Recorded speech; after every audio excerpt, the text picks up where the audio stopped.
My in-laws demanded that we hand over our house to my sister-in-law because otherwise she and her kids would be homeless, even if it meant making my own kids homeless. Posted by you/throw that asterisk. Throwaway for obvious reasons. This happened 2 nights ago, and I'm still feeling some type of way about it. Background: my 30F husband, 32M, has a younger sister, 25F, who is currently going through a divorce with 4 children. My husband and I also have 4 children. We live on a very quiet country back road in our little town, with his family being the only other residents on the road. Both of his sisters, their families, and his parents all live within walking distance of our house. My husband and I have been married for 7 years and have 4 young children. He bought the land we live on from his parents when he was 18, and when we got married, we built a house on it. We designed our house with a big family in mind and intended for it to be our forever home. Moving or looking elsewhere has never been a consideration. My sister-in-law is struggling, to say the least. She was in a very toxic relationship with her ex, contributing just as much to the toxicity as he did. He filed for divorce, moved out, and left their 4 kids with her. 2 nights ago, my mother-in-law called my husband and asked if we would come over for a chat. When we arrived, my in-laws and sister-in-law were sitting on the couch like they were staging some kind of intervention. It was just really strange. My mother-in-law didn't beat around the bush. She explained that my sister-in-law's ex was getting the house in the divorce and that she and the kids would be homeless within the month if we didn't give her our home. It honestly took me a second to comprehend what she had just said because it was so out of left field. My husband didn't need that second. He looked them dead in the eyes and simply said, "No." My in-laws started saying things like, "You guys don't need all that house, you guys can move into one of the new neighborhoods in town, and, you guys can just build a new house." I offered to open up our playroom and guest bedroom to them until they could find somewhere to live. We have air mattresses, and the guest room has a full bath, but apparently, that was not good enough. That's when we got up and left. As we walked out, they began yelling after us, saying we don't care about the children, that family helps family, and that we're being greedy and selfish, etc. Honestly, I'm so proud of how we reacted because my first instinct was to go off and say some hurtful things. Instead, we just went home, to our home. We love my sister-in-law's kids and obviously don't want them to be homeless, but they don't need my house at the expense of my own children and family. I don't see why my sister-in-law's family deserves my home. What about my kids? Now my in-laws are calling and texting, saying we don't care about the kids, that we're selfish and greedy, and that we're making her homeless. Relevant comments. Commenter. Every divorce I am familiar with requires whoever got the house to either sell it or buy out their former partner within a specified period. Unless your sister made 0 contributions to the mortgage or is receiving a payout, she has or will have money to find another place. In the interim, her parents are free to give her their home, and they can move into one of the new neighborhoods in town or just build a new house. Either your sister-in-law has the world's most incompetent attorney, or she has never contributed to her marital assets. Either way, it's not your problem to solve. Ops response. She has never had a job. She was a stay-at-home mom during their marriage, and before that, she was just a stay-at-home daughter, so she definitely didn't contribute. As far as I can understand from the tidbits of information they're sharing, she cannot buy it from him, because she has no money, and the in-laws can't afford both it and their own mortgage, so she would have no way to continue paying for it. But yeah, they're more than welcome to give her their house and go buy another. Commenter 2. Do not let them into your home. As evident from your meeting, they feel entitled to your home and would conspire against you with other family members. Letting them in could create a myriad of issues, including them potentially trying to take over more of the space and even changing the locks. Ops response. My offer of the guest bedroom for my sister-in-law has been rescinded, full stop.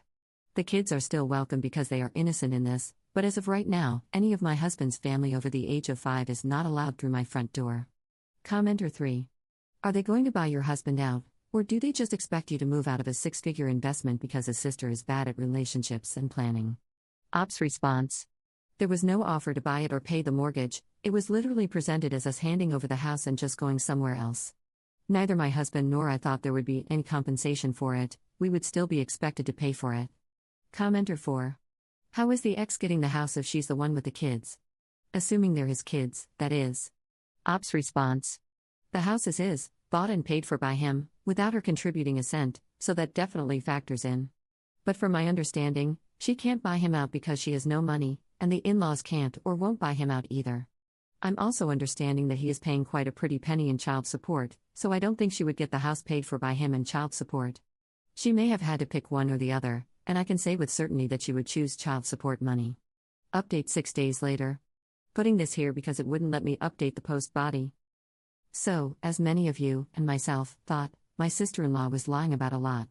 I'm not going to go into too much detail because it's seriously years' worth of lies, but my husband and I call the ex-brother-in-law, and we 100% fully believe everything he told us. He has no reason to lie to us and repeatedly said he just wants what's best for his kids, and is trying his best not to do anything that could possibly harm him in court.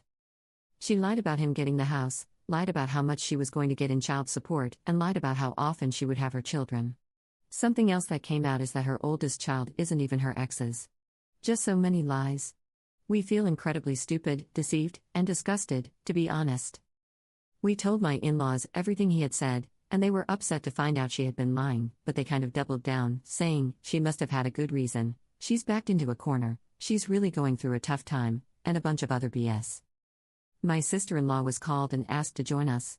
She, of course, took zero accountability for the lying and sneaking and instead screamed at us about how gross we were for going behind her back to her ex, how she would never trust us again because we betrayed her. She also let us know that she was asking for our house because she truly felt like we had actually built it for her.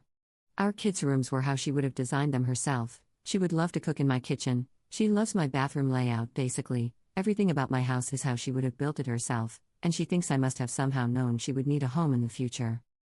At that point, I was just done, and so was my husband. You can't argue with backcrap crazy.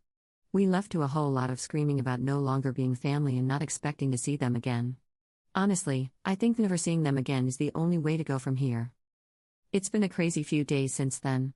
We hired a friend of my husband's to put up a privacy fence around our entire property and added extra cameras to our security system. We also have a good family friend, a friend of our family, not my husband's, on the police force and let him know the situation, so he knows if he gets a call from us, it's serious. I think my sister-in-law believed she could have my house just because she loved it. That's kind of it. She wanted it, so she thought she deserved it. I guess she was either planning to sell her house at some point or maybe rent it out, I have no idea. I really don't think she had thought it all the way through. She just assumed that if she told us she was losing her house, we would feel obligated to help in the way she wanted. So, I hope this clears up some questions. I know I feel at peace with the situation. My husband has been grieving a bit. He's sad that his parents have chosen a liar over a man who has done everything for his family, never hesitated to help, and has only ever been a doting son, but I think this is for the best. They don't treat him the way he deserves, and I'm glad to be rid of them. I'm sad for my kids and the situation this puts them in, but my family has enough love for everyone. Thank you to everyone who took the time to comment, message, give advice, and ask questions. Hopefully, you guys won't hear from me again. Relevant comments. Commenter.